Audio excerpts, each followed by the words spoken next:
Hey guys, welcome back to the channel. Today I'm going to bring in a testimonial or an illustration of the conscious use of the power of imagination by two people concentrating on the same objective at the same time. Absolutely love this story because they use this, it's a husband and wife and they're manifesting something together, but they don't actually know that they're manifesting it together, but they're focused on the same thing, which makes it even more powerful. And it kind of goes back to not discussing what you're manifesting. So they don't even discuss this together, but they're both working on the same thing together, which I absolutely love this. So let's go ahead and jump in. This is case number 8 from The Power of Awareness by Neville Goddard. The man and wife in this story have attended my lectures, or Neville Goddard's lectures, for a number of years. It is an interesting illustration of the conscious use of this law by two people concentrating on the same objective at one time. Okay, so the man and wife were an exceptionally devoted couple. Their life was completely happy and entirely free from any problems or frustrations.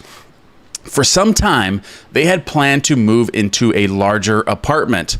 The more they thought about it, the more they realized that what they had their hearts set on was a beautiful penthouse.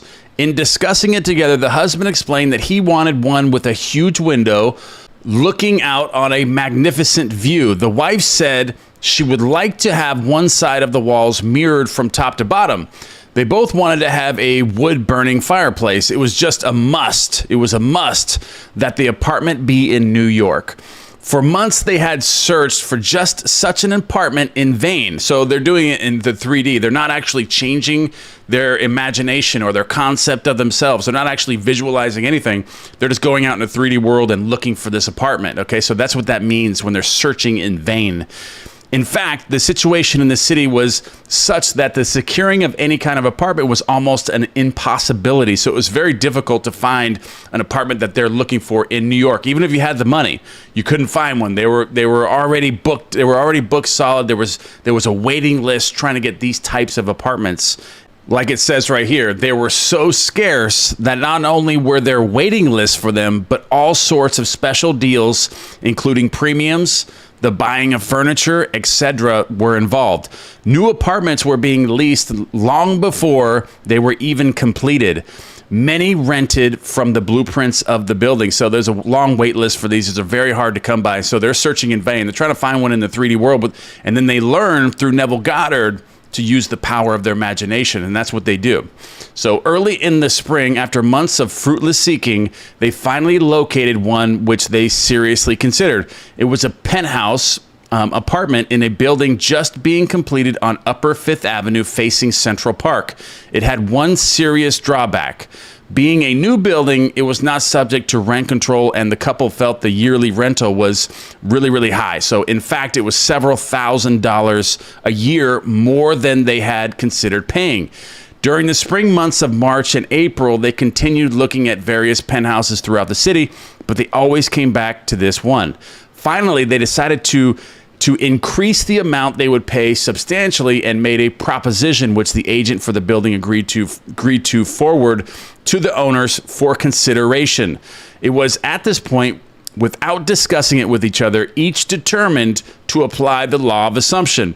It was not until later that they learned what the other had done. So they're both imagining the same thing. They both went to Neville Goddard's lectures, but they're not discussing what they're doing together.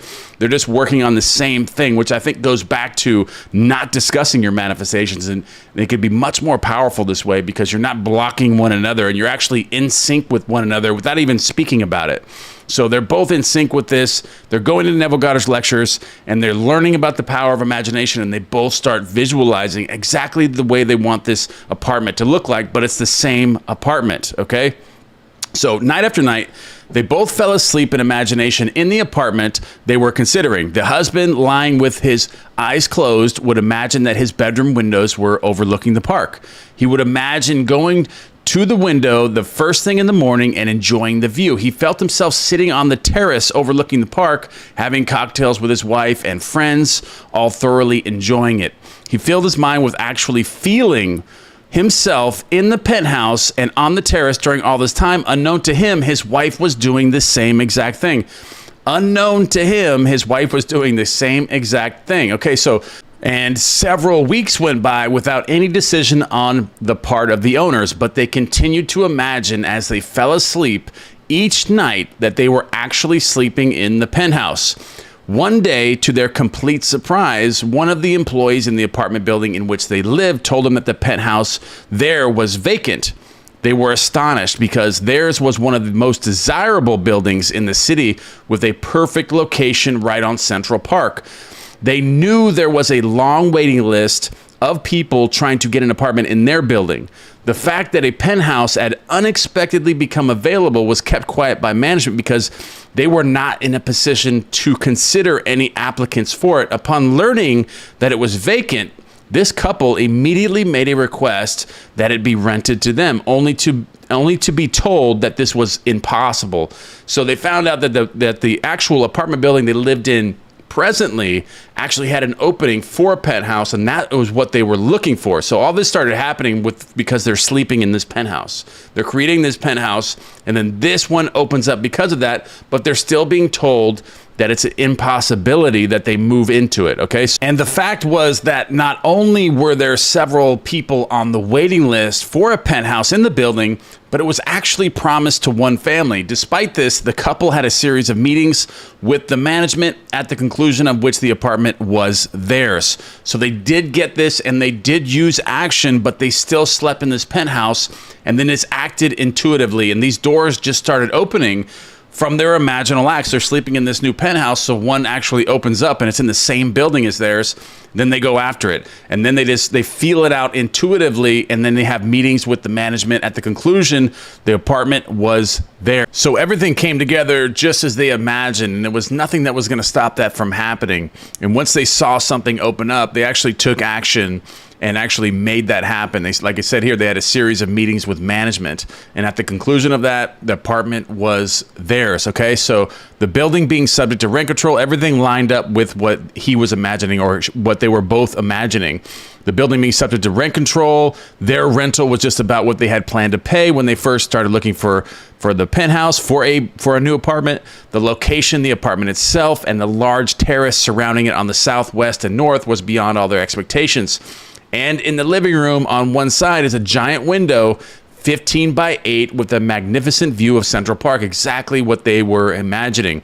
And one wall is mirrored from floor to ceiling, and there is a wood-burning fireplace. Everything that they imagined actually came true. So when they created this imaginal scene in their minds, there was going to be something that happened, and it just happened to happen in their own apartment building, something very quick and simple. Actually, they didn't have to move very far into this new apartment, which actually worked out. That's why I love this testimonial so much, is because they both worked on it together, and then they took action when they saw that a door opened and it was obvious for them to take some action. They did that. And I do believe this is important because sometimes when you're imagining things and you're visualizing, you're scripting, or you're affirming something to be true in the present moment, you're going to have things like this. Doors are going to open, but they're going to require you to walk through them.